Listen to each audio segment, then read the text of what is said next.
Good morning, everyone. Today is Wednesday, April 1st, otherwise known as April Fool's Day. I hope that you have some time today to play a nice trick on someone in your family or a friend or maybe even one of your teachers. I am very sad that we're not in school for April Fool's Day because I love to see the silly things that you guys come up with. So feel free to try to play a trick on me today. I'm not feeling great this morning. Don't worry, I just have a little bit of a headache.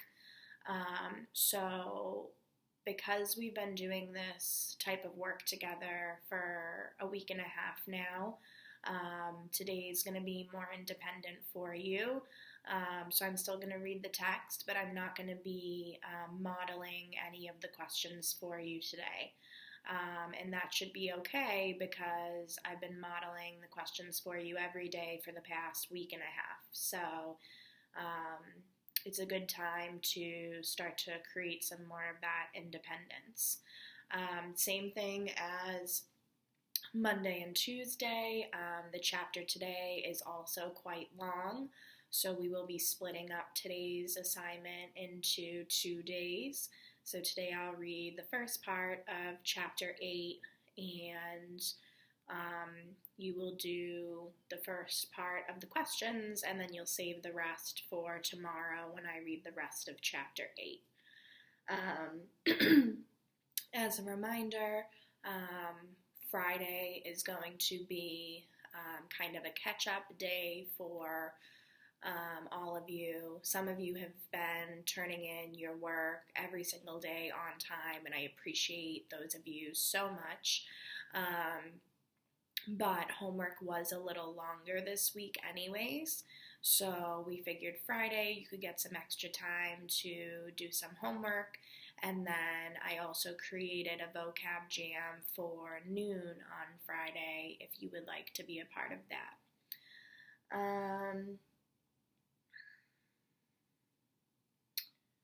We will be calling families today of students who have completed 50% or less work since we've been out of school. So if you're listening to this before we make those phone calls, start doing some work and just as a reminder, these assignments are still being graded. Ms. Cromartie graded some assignments yesterday. I'm going to be grading some assignments today. So, this isn't a joke. Make sure that you're actually doing the work.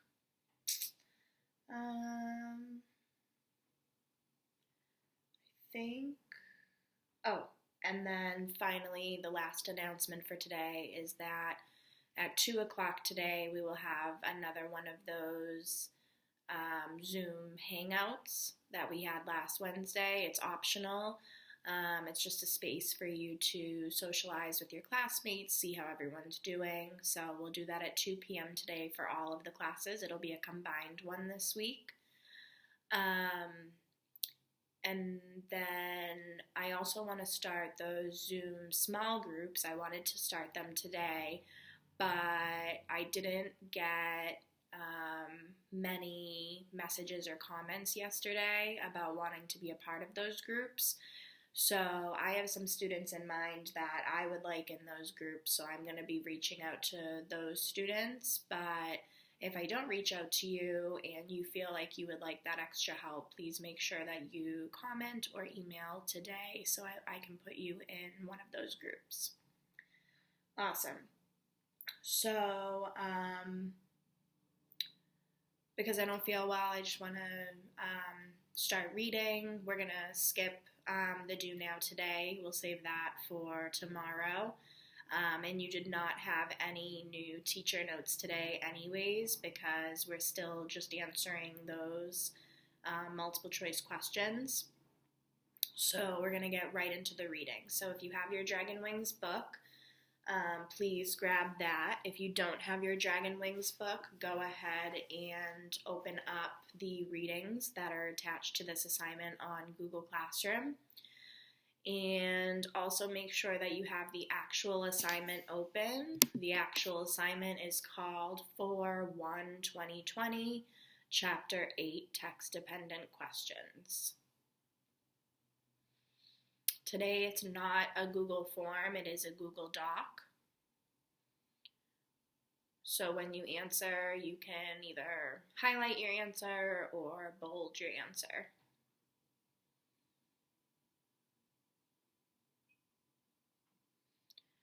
Awesome. So if you have your book, you want to be on page 171.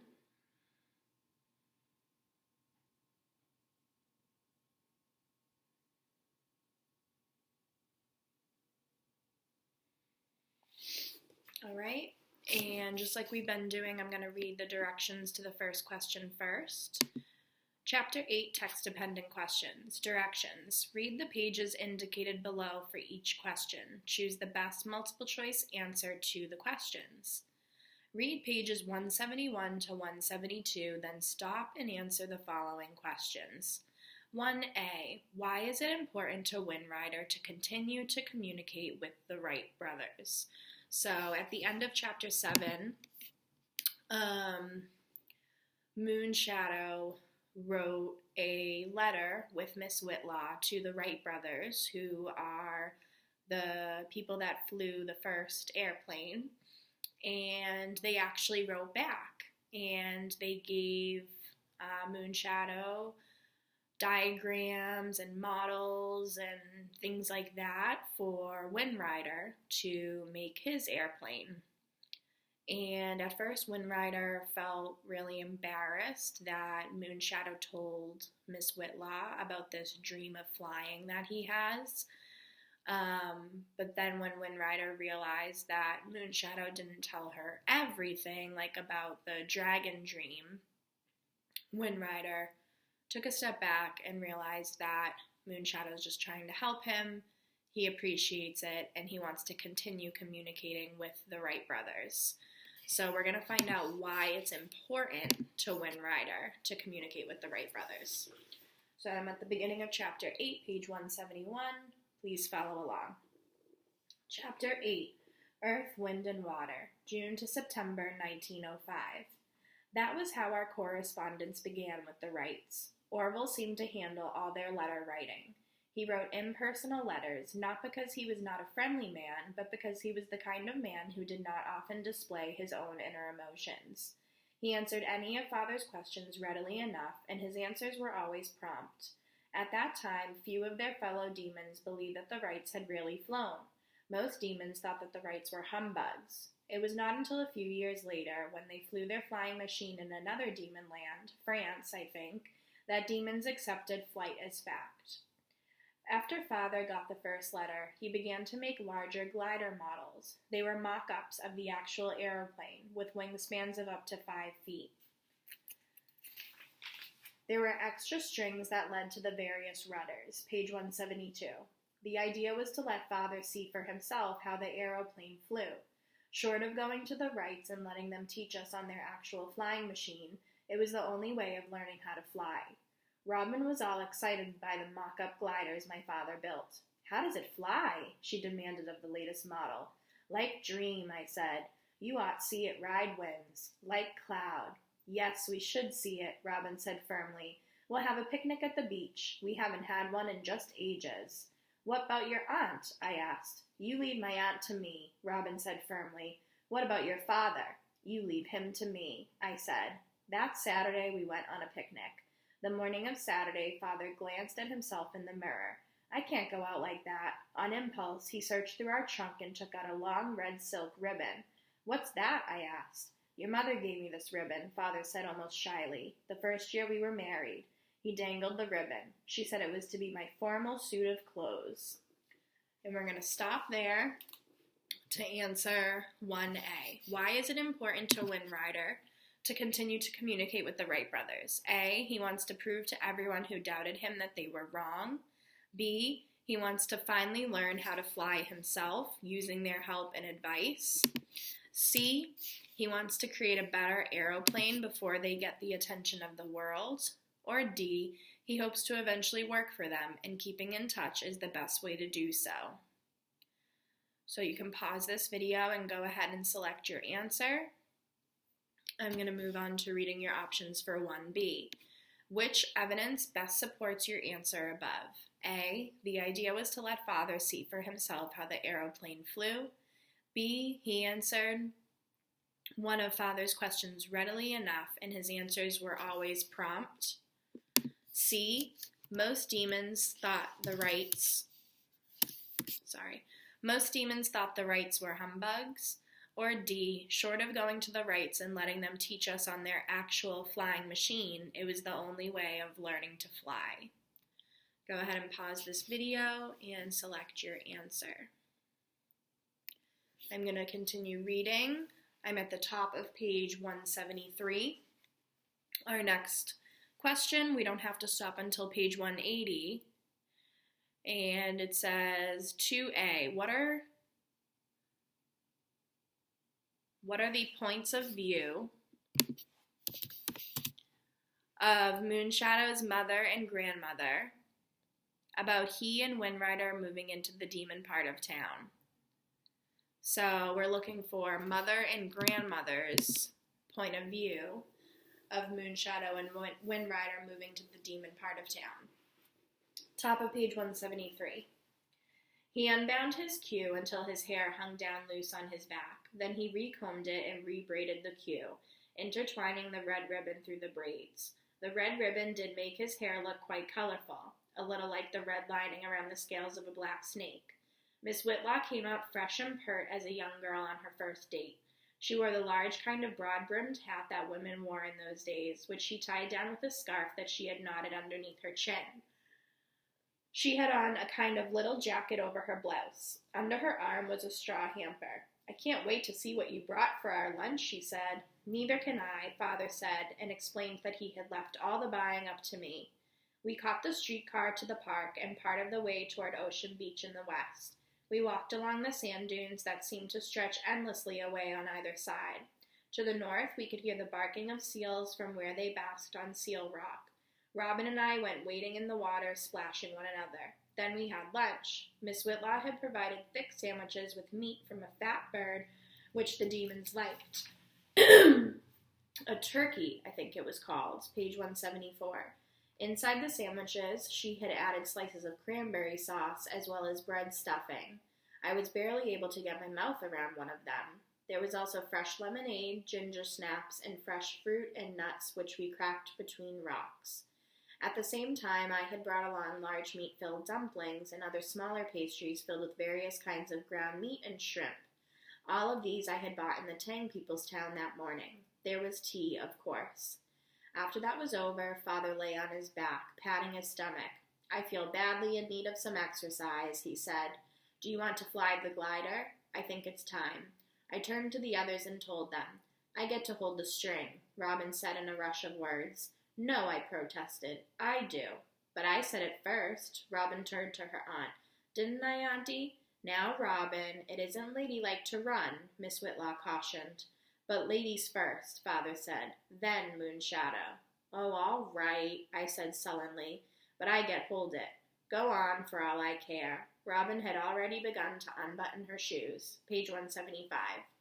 In those days, children wore heavy, practical shoes that felt like they would outlast a steel monument, so whenever you could go barefoot, you appreciated it. Robyn picked up the roll of string while I picked up the glider. Let's go over here, Robyn said. Why? Because I want to. I muttered something that she pretended to ignore. I followed her obediently over to where the sand dunes dropped sharply 5 or 6 feet to the beach itself. We had picnicked above the beach among the sand dunes, almost on a kind of plateau. She looked down the almost perpendicular slope. Ready? She asked over her shoulder. Yes. Here I go, Robyn shouted as she plunged down the dune, her legs lost in a cloud of sand. Half stumbling, she raced down the dry stretch of sand to the darker sand where the sea still rolled in and out. Her straw sailor hat flew off. "Robyn," Miss Whitlock shouted, but Robyn was already 100 feet away now, standing ankle-deep in the surf. The line was already taut. "Let go," Father said. I did, and the glider leaped out of my hands 3 feet into the air and hovered indecisively. Page 176. Robyn ran parallel to the surf line, her pigtails flying. The glider was one of Father's earlier models without the rudder controls. It was really like a big box kite in some ways. Suddenly, the sea winds caught the glider and lifted it upward toward the sun, veering and soaring like a thing alive, pulling stubbornly at the string. Robyn had stopped way down on the beach, a solitary little figure with the waves washing her legs. Father cupped his hands about his mouth. "Give it more string," he shouted to her. "Give it more string. It smells its home." And Robyn did. She had to, or it would have been lost. Father went down then to fetch her hat. That long afternoon we took turns flying the glider. First Robyn, then me, then even Miss Whitlock. "Flying is a rather exhilarating experience," she confessed to us. Her eyes were shining as a twist of her wrist sent the glider dipping and then rising. By the end of the day it was Father's turn. I remember how he stood on the beach, his pants rolled up as he high-stepped, whooping and shouting through the surf. Once he stumbled and went down in the water, but he came right back up, laughing and spluttering and spitting out seawater. Triumphantly, he held up the string to show us he had held onto the glider. Page 177. The sunset was beautiful that day. The sun was a bright orange disk hovering over the sea, and the sunlight glittered on the surface like a web of light, or lace that ever changed its pattern. Clouds were coming in from the ocean now, and they were tinted a bright scarlet red as they bordered the sun. But the farther away they got, the more they showed a deep solemn purple, and beyond that purple, it was black. And in some patches you could see the stars, but I like to think that they were not stars, but the eyes of dragons watching us from above. By now it was Robyn's turn again with the glider. But first, before he had let her take it up, Father had brought out a long red strip of paper. Last night I had seen him copy out the poem from the strip Lefty had given him, but he would not tell me why. Father attached the poem to the glider like a tail. It was only then he would let Robyn take it up. "Are the sunsets like this in China?" Miss Whitlock asked. "Yes, just as lovely. Must be lovely all round world." We sat in silence at the thought of that, feeling suddenly peaceful and happy. But finally Miss Whitlock looked at her father's old watch, which she had brought in the hamper. "I do think it's time to be heading back." Page 178. "Yes, I think so too," Father said quietly. But he did not go for his boots or roll his trousers back down. Instead, he took the string from the astonished Robyn. With one hand, he held the string, and with the other, he dipped into his pants pocket and pulled out his penknife. He put the string between his teeth and unfolded the blade.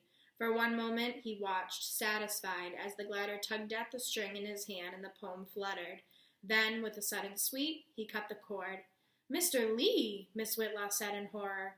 "We make more," Father said. "What I make one day, I do again." And I knew he was thinking of more than just making gliders. The glider shot upward, trailing the line behind it. It hovered for a moment like a seabird waiting for the great sea winds to catch it up so it could range long distances, perhaps all the way to the Middle Kingdom. Then the winds took it and swept it upward toward the west, and it was gone. Father calmly folded his knife. "It better not hold on to it," he added in the typical way of a Tang person. "It bad glider, anyway." Robyn stared up at Father like he was crazy. It was a beautiful glider. Page 179. "You like one?" Father asked. That won Robyn over completely. "You bet," she said. "Robyn," Miss Whitlock snapped. "Really, Mr. Lee, I don't know what's gotten into that greedy child." Father held up his hand. "I take his compliment." He turned to Robyn. "I make one for Moonshadow, one for you, and one for your aunt," he said.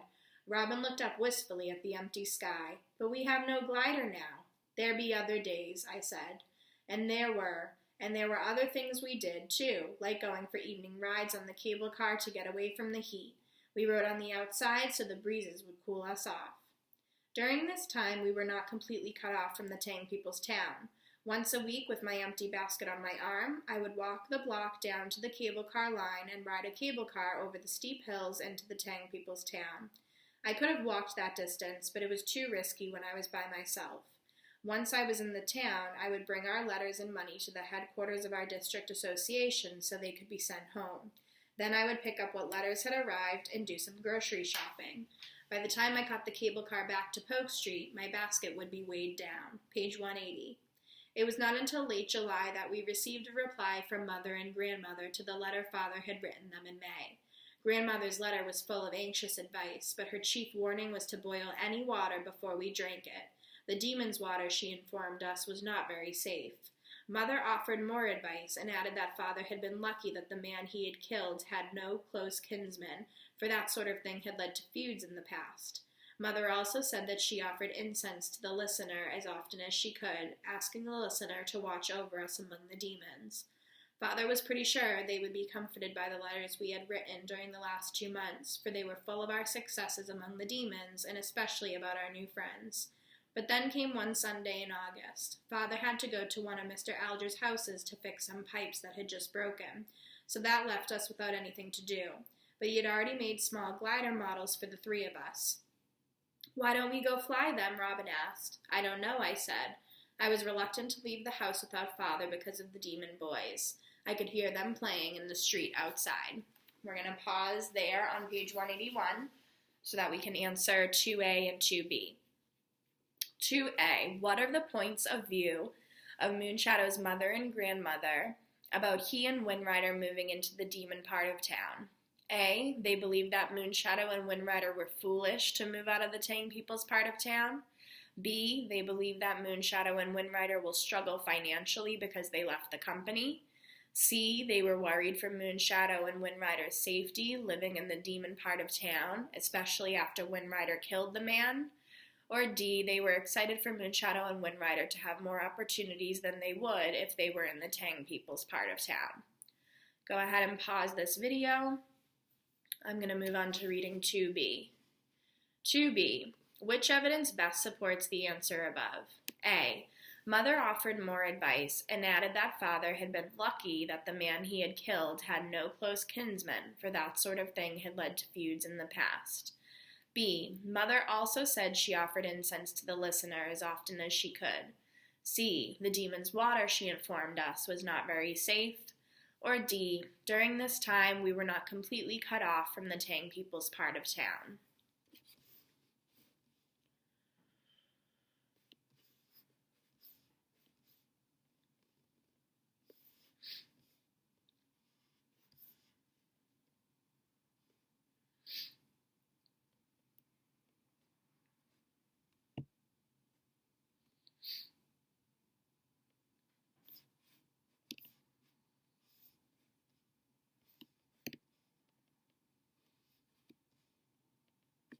All right, so we're going to do one more question, and then we will be done for today. So read pages 181 to 182, then stop and answer the following questions. 3A, why does Robyn suddenly change her mind about wanting to go fly the glider? So that's where we had just left off on the top of page 181. Robyn wants to go fly the glider, but I guess she's going to change her mind, so let's find out why. Top of page 181.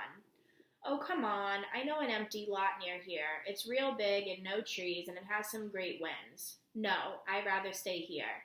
Suit yourself, Robyn said, 'cause I'm going.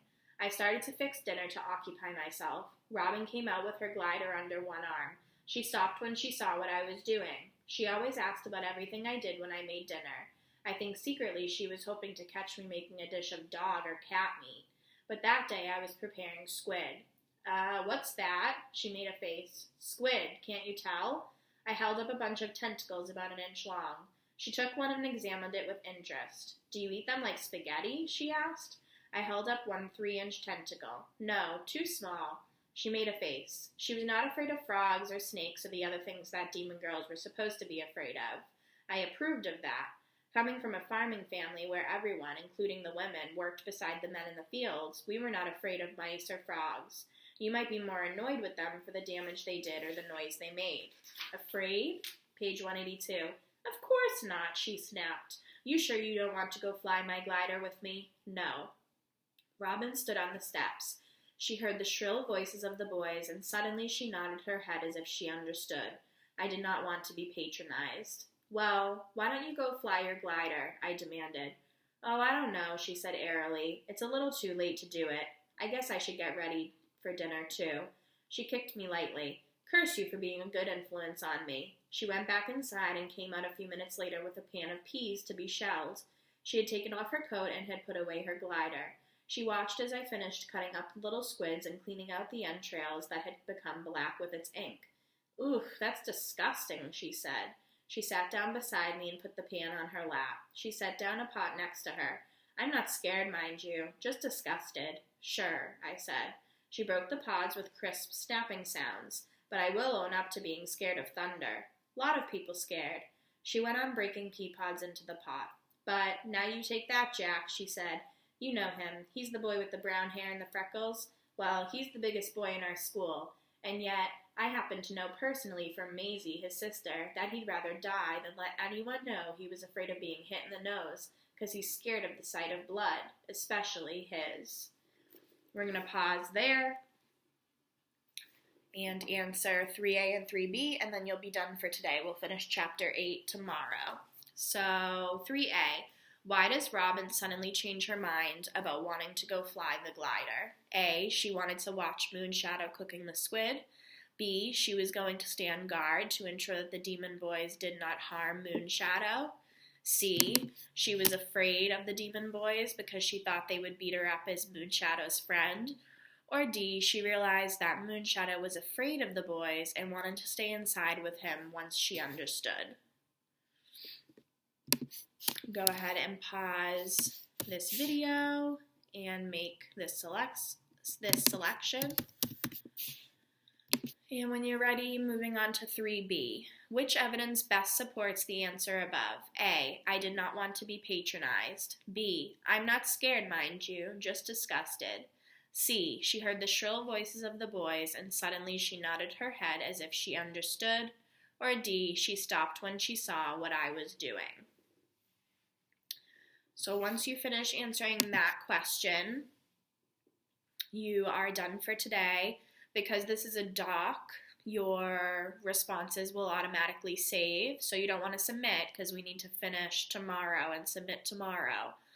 But when we open back up tomorrow, your answers will still be there, so it's different from the form that we did yesterday and Monday. So that's it for me. If you would like to see me again today, or check in with me, log on at 2 o'clock for our Zoom hangout. I'm going to be posting that link shortly on Google Classroom. And again, if you are struggling with the work, you need to let me know so that I can add you to my small group. Again, I wanted to start that today, but I have not heard back from enough people. So I will be starting it tomorrow. And just so you know the time, that time is going to be at 1 p.m. every day. So that is all for me. I hope you have a great rest of your day. If I don't see you later on Zoom, the sun is out today again. I don't know if it's going to be warmer than yesterday. Even though the sun was out yesterday, it was still pretty cold.